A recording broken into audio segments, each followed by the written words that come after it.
Sige, tayo po'y magsimula na sa ating gawain sa gabing ito. Habang wala pa yung iba, pagdating nila, edi tatapusin na natin. Okay, so magandang gabi pong muli sa ating pagkapatuloy, sa ating pag-aaral. Ating itutuloy ang ating aralin sa Isaiah chapter 42. Ayan, sige. So, kasama ko po dito sa church ang pamilya Ornido. Siyempre. Okay, magandang gabi, Pastor Claude. Salamat sa iyong maagang pagsama.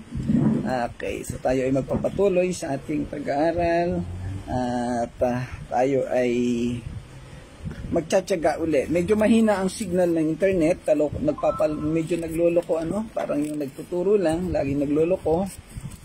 Yan, so tayo po ay magpatuloy. Sige, tayo muna ay manalangin, Pastor. Salamat, samahan niyo po ko. Lord Panginoon, maraming salamat pong muli sa gabing ito, sa patuloy na pagsama at paggabay mo sa amin, sa patuloy na pagkakaloob ng oras, ng panahon upang kami makapag-aral. Tulungan mo kami na magawa at maidaos ang gawain ito, Panginoon, makapagbigay ng karangalan sa iyo, at patuloy kaming matuto sa mga aralin na ito.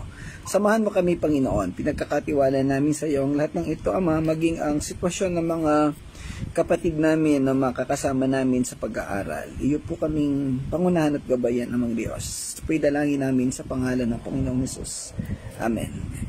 Okay, so ayan po. So tayo magpapatuloy nga at nasa chapter 42 pa rin po tayo, verses 8 and 9 ang ating tatalakayin ngayon. Hindi natin natapos kagabi yung isang segment, isang bahagi na yon. Ang natapos lang natin ay verse 5, 6, and 7. Supposed to be ay magkakasama siya. So, balik-aralan lang natin ang verse 5. Chapter 42, verse 5, 6, and 7. Ito yung natalakay natin kagabi. Doon sa verse 5, binibigyang diin ng talata na ito ang malalim at malawak na pangangalaga ng Diyos sa sangkatauhan. Tinutukoy nito ang Diyos bilang isang nagbibigay ng hininga o pinagmumula ng buhay sa mga tao at espiritu na lumalakad sa lupa. So makikita natin na walang ibang source ng lahat ng buhay sa mundo maliban sa Panginoong Diyos. At ito ay napakarami na ng sitwasyon na ating napag-aralan. Magandang gabi, Pastor Nanding. Salamat po sa inyong pagsama uli.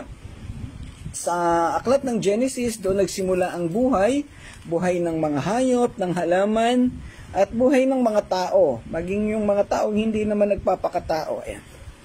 Okay, so tinutukoy nito ang Diyos bilang pinagmumulan ng lahat ng buhay, lahat ng kalakasan dito sa mundo.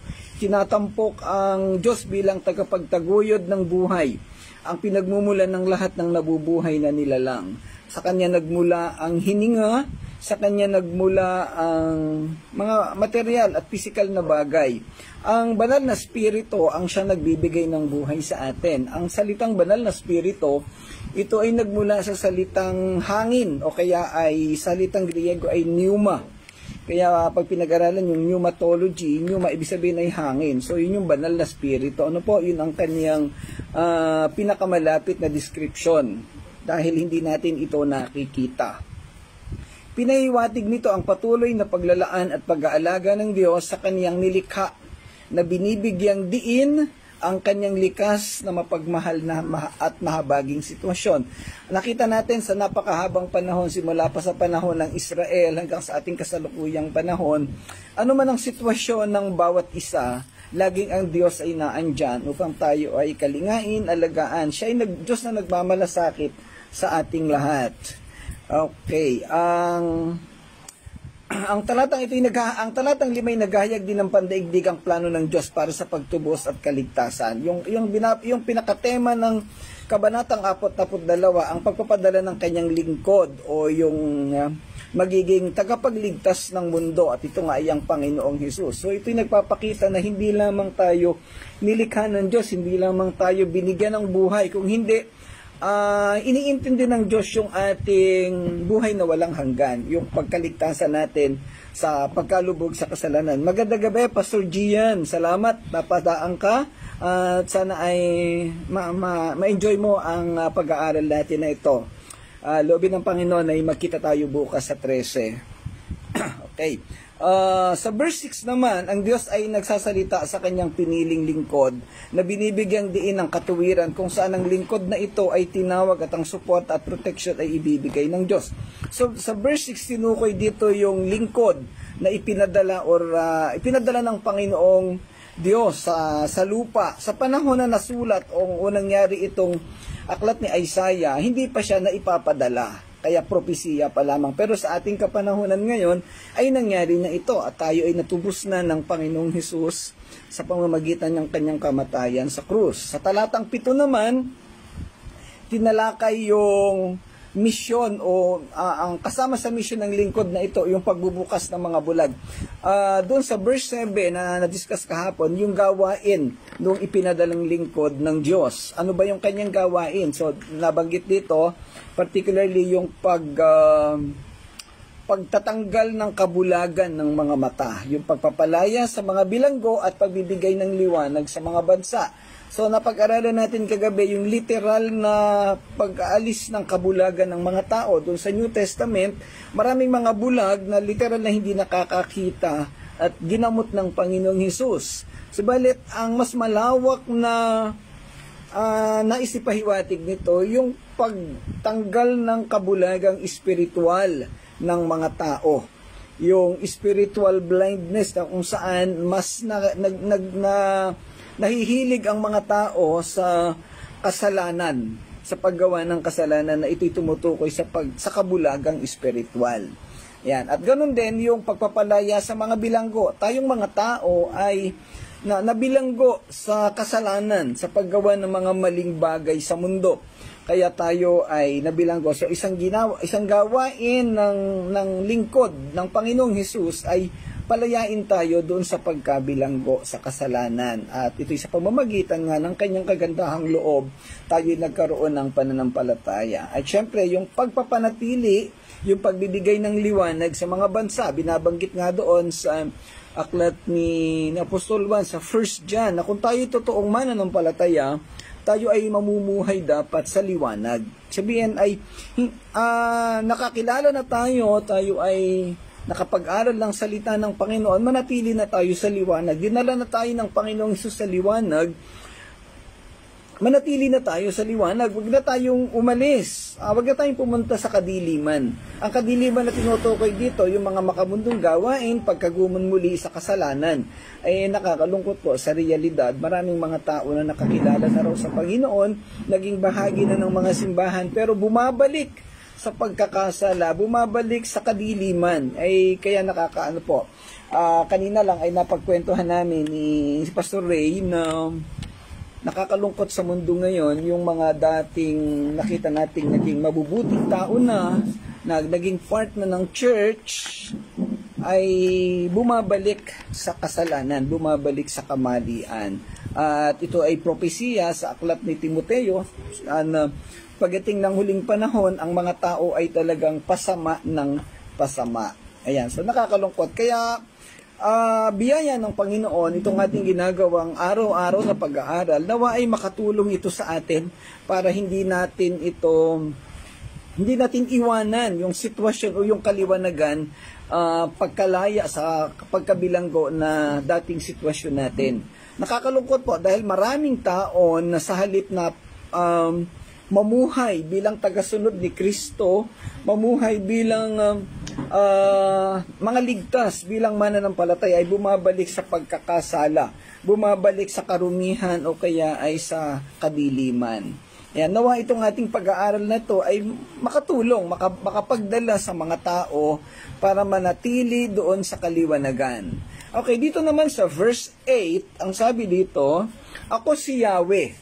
Yan ang aking pangalan. Walang makakaangkin ng aking karangalan. Ang papuri sa akin, hindi sa Diyos-Diyosan.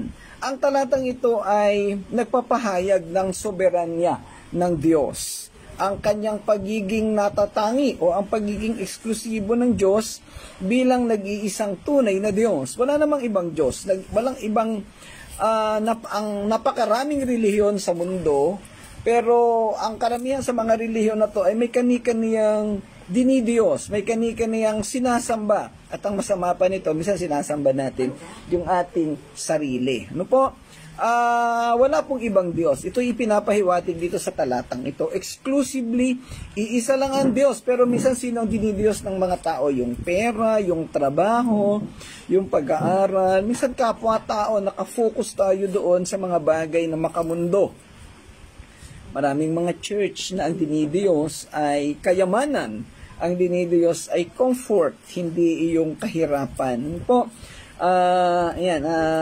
dito pinapahiwatig na isa lang ang tunay na Diyos. At hindi siya pwedeng palitan, hindi siya pwedeng tapatan ng mga nagkukunwaring Diyos o mga Diyos na itinatayo ng mga tao. Ang isa sa mga pangunahing tema ng talatang ito ay ang pagiging natatangi at pagiging eksklusibo ng Diyos. Nag-iisa lang siya. Ang talata ay nagsisimula sa deklarasyon na ako ang Panginoon or ako si Yahweh. Yan ang aking pangalan. Binibigyang diin ng pahayag na ito ang pagkakakilanlan at otoridad ng Diyos bilang nag-iisang tunay na Diyos na't nananatili ayon sa kanyang soberanya. Ang pananatili ng Diyos bilang Diyos ay ayon sa kanyang sariling karangalan, ayon sa kanyang sariling otoridad. Walang sino man na pwedeng kumontrol sa Diyos, na pwedeng sabihin na, o Diyos, hanggang dyan ka lang. Dapat huminto ka na. Hindi ganun eh. Hindi natin pwedeng kontrolin ang Diyos. Tanging siya lamang. Kaya nga, sabi doon is, I am what I am. I am who I am. So, yun. Ang sinasabi ng Diyos, siya ang Diyos lamang at walang sino man na mas makakapangyari sa Kanya. Yung terminong Panginoon sa original na tekstong Hebreo ay nangangahulugang Yahweh o yung tetragrammaton na YHWH na siyang personal at tipan na pangalan ng Diyos sa Biblia. Sa pamamagitan ng pagdedeklara na iyan ang aking pangalan, pinagtitibay ng Diyos ang kanyang sariling kaibahan o yung tinatawag natin sa English na uniqueness. Wala siyang katulad, nag-iisa siya. Walang maaaring pumantay sa kanya. Marami nang sumubok, marami nang tinayong Diyos-Diyosan ng mga tao, pero walang pwedeng pumantay sa kanya. Sa mundo, particular sa Pilipinas, maraming nagsasabing si raw ang Diyos. Yung isang kumandidato pang senador, hindi ka lang nakakulong pa ba siya ngayon? Ayan, sige po na yun. Ayan, so sabi niya siya daw ang the appointed son of God, siya daw ang Diyos. At nakakatuwa, nakakainis na nakakatuwa. Siya daw ang huling pipirma para sa kaligtasan ng mga tao. Abay, di halika na, magpapirma tayo sa kanya. Yung pirma na yun, makita natin yung pagiging illogical, di? Kasi pagpunta mo sa langit, wala ka naman dalang anumang physical na papel o bagay. Paano saan yung pipirmahan ni Kibuloy? Hindi ba kalukuhan yun? So marami pa pong ganyan. At syempre, yung kalikasan ng Diyos ay hindi nagbabago. Siya ang Diyos noon, Diyos ngayon, at Diyos pa sa mga susunod na henerasyon. Ang tawag natin yan is yung immutability. Hindi siya nagbabago. Ang kaniyang pagiging Diyos, ang kanyang pagmamahal at pagmamalasakit noon, ay ganun din ang pagmamalasakit niya ngayon at maging sa mga susunod pang panahon. Natatangi ang Diyos. Inuulit-ulit ito sa buong Biblia. At ang talatang ito na ating tinatalakay ay nagsisilbing makapangyarihang pagpapatibay ng katotohanan ito. Pwedeng sabihin ng iba, ano ba yung patunay na siya talaga ang Diyos? Ano yung pwede mong ipakita? Nakita mo na ba ang Diyos? Sabi ng iba. So, kung hindi mo pa siya nakita, di hindi siya totoo. Sabi tuloy nung matalino, yung utak mo, nakita mo na ba? Ibig sabihin, hindi totoo yung utak mo. Kung hindi mo pa nakita, di wala kang utak. So, yun po, marami pong paano. Halimbawa, si Bongbong Marcos, sino sa inyo nakakita na kay Bongbong Marcos? Pwede sigurong magsabi, paano yung hindi nakakita? Di sasabihin niya, hindi. Yung mga taga-touching lives, hindi pa nila nakita si Pastor Nanding. Napakagandang lalaki po niyan, kahit may edad na. Ibig sabihin, hindi totoo si Pastor Nanding. So, yung pa mga ganun. Hindi po pwede yung to see is to believe o yung tinatawag nating empirical system. Hindi lahat ay masusukat doon sa 5 senses na tinatawag natin. Kaya nga sabi sa John chapter 4, ang Diyos ay espiritu. Kaya nga, kanina sinimula natin yung tinatawag nating pneumatology. No? Ang Diyos ay espiritu. At dahil siya espiritu, sambahin natin siya sa espiritu at katotohanan. Medyo malawak pang paliwanagan yan, hindi natin tatalakayin ngayon yung John chapter 4 verse 24. Pero ipinapakita dito yung katotohanan ng Diyos. Kung wala man tayong material proof or physical proof na ang Diyos ay totoo, kasi hindi natin, wala talagang physical or material proof, pero ano ba yung nangyari sa ating mga buhay bilang Kristiyano na hindi natin kayang gawin, hindi natin kayang ipaliwanag? Tanging Diyos lang ang makagagawa ng mga bagay na ito. Kung iisa-isahin ko yung personal kong patotoo kung paano ko inarugaan ng Diyos, abay napakarami kong pwedeng sabihin. At napapatunayan ko sa lahat na ang Diyos ay totoo sa buhay ko at siya ay talagang totoo. Hanggang ngayon, simula pa noon, hindi pa ako mananampalataya, ay inaruga na ako ng Diyos. Pero napakarami kong ginawang mali, pero iniahon ako ng Diyos buhat sa kamalian para makapaglingkod sa Kanya. 30 taon na akong nagsasuffer sa sakit sa puso, pero buhay pa rin kahit napakaraming sakit, kirot, physical po na sa puso at minsan emotional din, pero buhay pa. Yun lang yung patotoo na hindi ko naman kayang hindi ko kayang alagaan yung physical kong katawan at lahat ng sakit na naranasan. Pero iyon ang isang patotoo, no? Na ang Diyos ay totoo. Ayan. At probably kung tatanungin ko kayong isa-isa diyan na naka-join, lalo na si Pastor Claude, si Pastor Nanding, sa haba ng panahon, itong mga kasama ko dito sa church, napakaraming pwedeng masabi at patotoo na ang Diyos ay totoo. Wag na tayo magduda. Ang Diyos ay kumikilos sa isang napakamahiwagang sitwasyon na hindi kayang ipaliwanag. Kasi ang tanong natin, paano naman kasing maipapaliwanag ng tao na limitado ang pag-iisip yung Diyos na hindi naman limitado? How can a finite being fully explain an infinite God? Mahirap po yon. Hindi natin ito mauunawaan talaga. Ang sitwasyong ito ay nangyayari rin sa ating kapanahunan. Sabi nga, kung saan maraming mga mananampalataya natutukso sa mga takbo at pamamaraan ng mundo. Yun ang problema sa mundo. Dahil tayo'y laging nakatingin sa material na bagay, sa physical na anyo, minsan sinasabi natin na ang Diyos ay hindi totoo. Kaya maling-mali po yung mga ganoong pananaw. Magandang gabi, Sister Gertrudes. Salamat po uli sa inyong pagsama sa atin. Okay.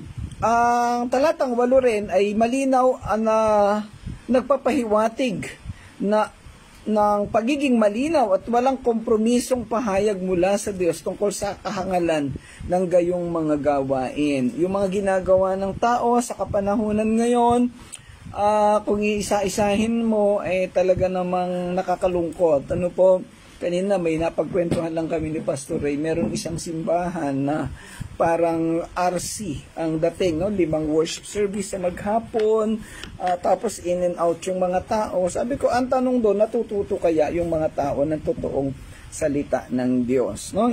Nakakalungkot lang po. Maraming mga ganoong sitwasyon sa mundo.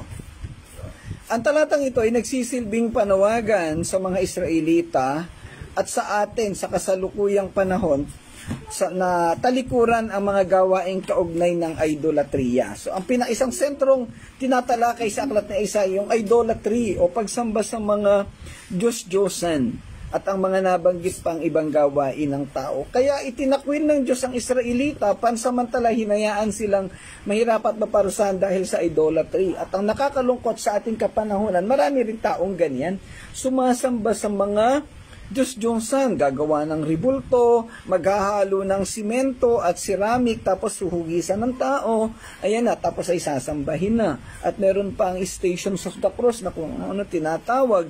Napakaraming kalukuhan na ginagawa ang mga tao. Ang hindi ko maintindihan, asan yung logic, di ba? Yung parang, sorry sa mga salita, kaya lang parang, anong klaseng pag-iisip meron ng mga taong ito? Nasasambahin nila yung mga ribulto o mga imahe. Well, sorry po, masyado na yata akong nadadala, no? Baka kung saan napapunta ang discussion ko. Kaya lang, gusto lang nating ipakita na ang Diyos ay nag-iisa lang. Hindi po pwede siyang tawaging Nazareno, hindi siya po pwedeng tawaging ninyo. Ano pa ba yung mga katawagan natin? Sa napakaraming katawagan alam natin na hindi ito totoo. Iisa lang ang Diyos at siya'y soberanya, no? Ang sitwasyon sa mundo ngayon ay tinatawag natin na harlotry o pakikiapid, pangangalunya. Parang yung sitwasyon ng mga Israelita sa kapanahunan ni Propeta Hosea. So kung nabasa na ninyo yung aklat ni Hosea, si Propeta Hosea ay isang propeta na ipinag-asawa ng Diyos, ipinakasal ng Diyos sa isang prostitute. Kasi ang sinisimbolize ng prostitute ay yung Israel. No po, na nangalunya, pumatol sa mga ibang Diyos-Diyosan. At gano'n ang sinagawa ng mga tao. Maraming mga prostitute, spiritual prostitute sa panahon natin ngayon na sinasamba ay ang mga Diyos-Diyosan. Ayan. Sa talatang 9, ang mga dating pahayag ko ay natupad na. Mga bagong bagay ang sasabihin ko ngayon bago pa mangyari ang mga ito. Ang talatang ito naman ay nagdadala ng mga tema ng propesiya, banal na pahayag o paghahayag at ang soberanya ng Diyos.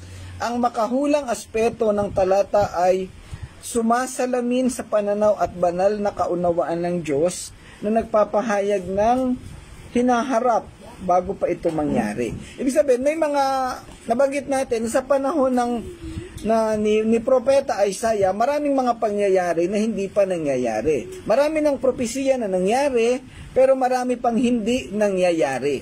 Binibigyang diin ng talata yung omniscience at soberanya ng Diyos. Omniscience and sovereignty of God. Ibig sabihin, nagpapakita lamang na natupad yung ibang propesiya ng Diyos at meron pang mga hindi natutupad. At ang iba, sa panahon ni Isaiah, yung ibang binanggit doon ay nangyari sa kapanahunan ni Jesus Christ, sa kapanahunan ng mga apostol, at sa ating kapanahunan ngayon. Pero hindi pa rin kumpleto. Meron pang hindi nangyayari. Particularly, yung tribulation, yung millennial kingdom, so tayong lahat ay nag-iintay sa bagay na iyan. Yung pambungad na parirala dito sa talatang ito, talatang 9, ang sabi, mga dating pahayag ko ay natupad na. Tumutukoy muli sa mga paraan o kung saan natupad na ang Diyos, natupad na yung ibang sinabi ng Diyos, yung ibang kaniyang propesiya at pangako. Subalit ito'y nagsisilbing paalala ng katapatan ng Diyos sa pagtupad sa kanyang salita. Ay, ibig sabihin ay marami pang mga bagay na hindi pa natutupad. Ang panghuling bahagi ng talatang ito, ang sabi ay, mga bagong bagay ang sasabihin ko ngayon. At ito'y tumutukoy sa patuloy na paghahayag ng Diyos at sa kanyang paghahayag sa mga mangyayari sa hinaharap. Marami pang hindi nangyayari at marami pang mangyayari sa hinaharap. Sa pamamagitan ng propesiya, inihayag ng Diyos ang kaniyang mga plano at layunin para sa hinaharap na nagbibigay sa kaniyang mga tao ng pananaw sa kung ano ang darating. Ito ay nagpapakita ng kaniyang pangako sa kaniyang mga tao habang siya ay magiliw na nagpapaalala sa kanila sa paglalahad ng kaniyang banal na kalooban. Napakarami pang sitwasyon na hindi natin inaasahan na mangyayari sa ating buhay. Muli, ang konteksto ng kabanatang ito, chapter 42, ay nagsasalita tungkol sa pagdating ng lingkod ng Panginoong Diyos. Ang lahat ng ito ay natupad sa panahon ng bagong tipan. Hindi lahat actually, meron pang ibang hindi nga. Yung pagdating ng Mesiyas, ng lingkod, ay nangyari sa bagong tipan. Yung buong ministry ni Jesus Christ ay natupad sa panahon ng bagong tipan, pero yung ibang nilalaman ng propesiya ay hindi pa nangyayari. Mapapansin na sa ilang bahagi ng bagong tipan, partikular sa aklat ng Ebanghelyo ay nabanggit. Pagdating natin sa Isaiah sa chapter 53, nandun lahat, pati yung kaniyang pagsilang, yung kaniyang paghihirap sa krus. No? So, mababasa at mapapag-asaralan natin ng mga bagay na iyan. Ang pagbanggit dito sa talatang ito ng mga bagong bagay ay maaring tumutukoy bilang isang representasyon ng patuloy na gawain ng Diyos sa paglikha, pagtubo sa pagkapanumbalik sa mundo. Hindi natin alam eksakto kung ano ang ginagawa ng Diyos, pero yung mga nangyayari sa kapanahunan ngayon ay siguradong Diyos ang gumagawa. Yan. Magandang gabi, Cedric. Salamat sa iyong pagsama. Ayan, pagpalain ka ng Panginoon. Ito ay nagpapahiwatig ng tinatawag nating banal na panghihimasok o banal na pakikialam ng Diyos, divine intervention. Ito ay maaaring bigyang kahulugan bilang isang mensahe ng pag-asa at pagpapahiwatig na ang Diyos ay patuloy na gumagawa at nagdadala ng mga bagong simula, pagkakataon at mga pagpapala para sa kaniyang mga tao. Hindi pa po tapos ang gawain ng Diyos sa mundo. Siyempre, may Biblia, lahat ng sasabihin ng Diyos ipapaunawa sa tao nakasulat sa Bible. Pero alam natin na patuloy na kumikilos ang Diyos sa ating mga buhay. Yung katuparan ng kaniyang plano, yung katuparan ng omniscience ng God, ng Diyos, yung sovereignty ng kaniyang otoridad, ng kaniyang pagiging Diyos ay nangyayari pa rin. Ano ba yung mga nangyayari sa mundo? Sa kasalukuyan dito sa Pilipinas, ilang bagyo na ba yung dumaan? Nakaapat na yatang bagyo. Simula kay si Crising, si Dante, si Emong. Sino ba yung kasunod? Alam ko may susunod pa eh. Marami pang susunod. Magkakapatid daw po yun eh. Nag-aya.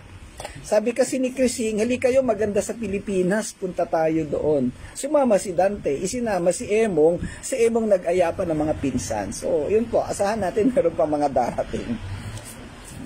Tapos walang pasok, Pero alam niyo po, nakakaawa ang mga tao dahil lumulubog ang Pilipinas. Marami akong kaibigang manggagawat pastor sa norte, sa Cagayan, doon sa Ilocos Norte, Ilocos Sur, sa Pangasinan. Nakakaawa ang mga tao kasi lubog na sila. Yung high tide umaabot ng 1 to 2 meters. Ang height ko 1 metro lang yata Paano nagpapunta ako doon, lubog na lubog ako doon, Buti pa si G-Boy matangkad, kawawa naman yung mga katsing height ko lang. Ayan, kaya kayo magpatangkad po kayo, kayo magpupuyat para tumangkad kayo. Okay, so yun po, napakaraming sakuna na nangyayari sa mundo. Ano ba yung, kung tatanungin natin, karagdagan sa ating tinatalakay, bakit hinahayaan ng Diyos na mangyari ang mga sakuna na ito? Ayan, magandang gabi kapatid Abilina Bermejo. Ayan, nawawala siguro may trabaho si Brother Edgar kaya wala siya ngayon. Okay, bakit hinahayaan ng Diyos na makaranas ang Pilipinas ng mga ganitong problema? Ayan, sa Pampanga talaga po,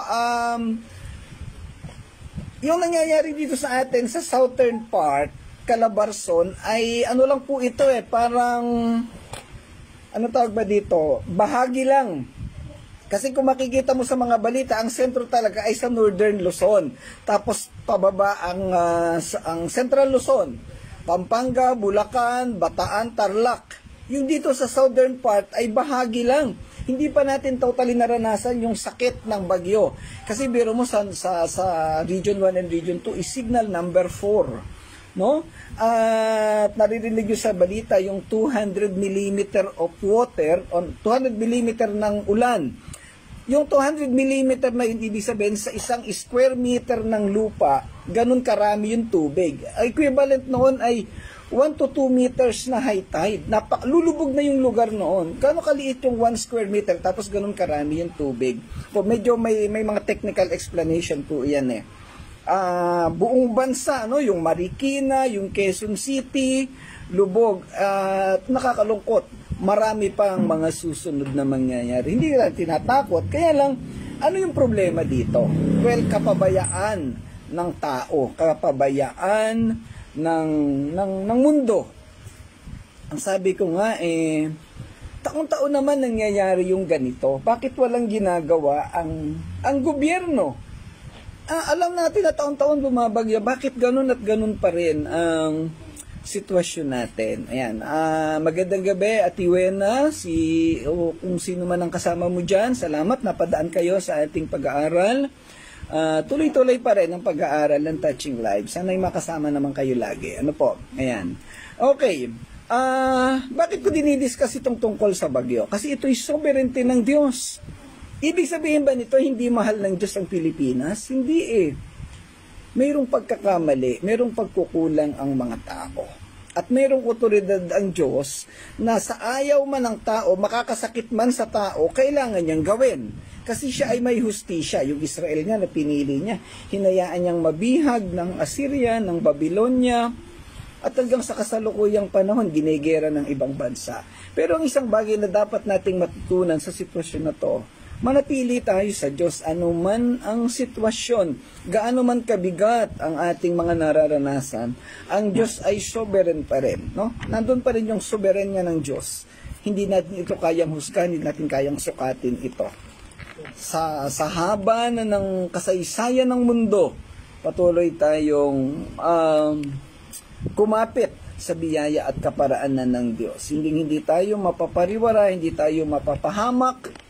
Ang Diyos ay nag-iisa at siya lamang ang makagagawa ng mga bagay na hindi natin kayang gawin. Ang kaniyang omniscience, yung kaniyang kaalaman sa lahat ng bagay ay magbibigay sa atin ng kaayusan. Kaya ang layunin ng ating pag-aaral na to, patuloy na ipaunawa, ipakilala ang kapangyarihan ng Diyos, ang kaniyang sitwasyon sa ating buhay. Bakit nga ba nananatili tayo at bakit natin kailangang manatili sa ating pagsunod at pananampalataya sa Panginoon. Ayan, so hindi natin kayang tawaran at husgahan ang kakayahan, kapangyarihan ng Panginoon. Tunay na siya ay makapangyarihan. Alam niya ang nangyayari. At alam, itong hirap na nararanasan natin. Actually, para sa akin, ito ay testing point, no? Sa mga tao, sa mga tunay na mananampalataya. Kasi maraming mga tao na Kristiyano raw, pero makaranas lang ng kaunting hirap, nagre-reklamo na sa Diyos, nagre-rebelde na, wala namang kwenta pala ang pagiging born again. Kasi naranasan ko yung kahirapan, ano? Meron nga akong mga nakausap, biro mo, naging born again ka, tapos na-aksidente, namatayan ka. Sabi ng pinsan ko, wag na kayong maging born again. Hindi po maling, hindi po tamang pananaw yun. Kasi nakatingin tayo doon sa mga sistema ng mundo. Wala namang sinabi sa Biblia na pag naging born again ka, hindi ka na mahihirapan, na hindi ka na maaaksidente o hindi ka na makakaranas ng sakit. Kung meron po sa inyo nagtuturo na ganoon, lumayo na kayo sa kanila kasi maling-maling katuruan yon. Wala pong sinabi sa Bible na ang pagiging born again ay wala ng sakit. In fact, napakaraming pastor na namatay sa cancer. Naalala ko lang, no, yung aking kapartner na isa doon sa PNPA. Lagi ko siyang kakwentuhan sa usapin ng sakit sa puso. Nagulat ako, nag-resign siya sa PNPA. Inatake pala siya sa puso last week. At hanggang ngayon nakakonfine pa sa Binyan si Pastor Ramon Herrera. Ano po, so kanina nakakwentuhan ko, nagpapagaling siya. Ichinat na ako, nangungumusta. Kaya niya ako naalala kasi inatake siya. Ako yung yung heart body niya ako eh. Pagdating sa usapin ng sakit sa puso, kami yung lagi magkakwentuhan. Kaya sabi niya, nangungumusta, baka hindi niya alam kung inatake na rin daw ako. Ayun, abutin na lang at siguro kung may pagkakataon, madalaw ko yan sa Binyan. So, yun po. Napakaraming ginagawa ang Panginoon. Hindi natin kayang husgahan ang kabutihan ng Diyos. Nakakaranas man tayo ng sakit. Maraming pastor namamatay sa cancer, namamatay sa iba't ibang sakit. Ang ibig sabihin lang po nito, may paraan ang Panginoon. Hindi natin siya pwedeng husgahan. Hindi natin pwedeng sabihin na walang awa ang Diyos dahil namatay sa ganito. Hindi Alam ng Diyos kung anong ginagawa niya at hindi siya nagkakamali. Ang dapat lang natin gawin sa kabila ng sitwasyon na to, ito yung panawagan ni Propeta Isaiah. Manatili tayo sa Kanya. Umasa sa Kanyang lingkod, manatili, kilalanin siya bilang tunay na Diyos. At ang Diyos na iyan ang palagi nang magkakalinga sa atin.